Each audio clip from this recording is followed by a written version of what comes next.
చిరంజీవి వీరాభిమాని. చిరంజీవి గారు రాకుండా మాత్రం నా చేతగాక లాస్ట్కి దీక్షలో కూర్చున్నా. నేను చనిపోయినా పర్వాలేదు, మగం చూసి నేను చనిపోలా, అంతే నా కోరిక.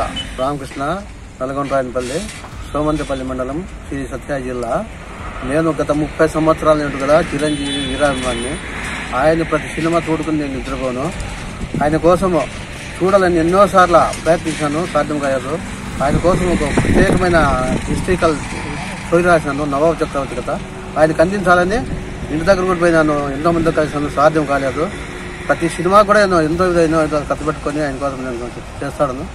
అయితే చిరంజీవి గారు రాకుండా మాత్రం నా చేతగాక లాస్ట్కి దీక్షలో కూర్చున్నా. దీక్షలో ఆయన వచ్చే వరకు లేను, నేను చనిపోయినా పర్వాలేదు, నేను ఆయన మగం చూసి నేను చనిపోలా, అంతే నా కోరిక. ఆయన వస్తేనే నేను లేచేది. ఇప్పుడు ప్రస్తుతానికి దీక్ష చేస్తాను, ఆయన రాకపోతే నేను నిరాహార దీక్ష, అది మాత్రం గ్యారెంటీ. ఎట్టి పరిస్థితుల్లో ఆయనతో నేను చూడాలా. మంచి సినిమా నాకు అతను నచ్చకపోతే వద్దు, నచ్చితే తీయనన్నా. నా కోరిక అదే, నా కోరిక నెరవేరాలని నా కోరిక. ఇలాంటి అప్డేట్స్ కోసం ఫాలో అండ్ సబ్స్క్రైబ్ విన్వా న్యూస్.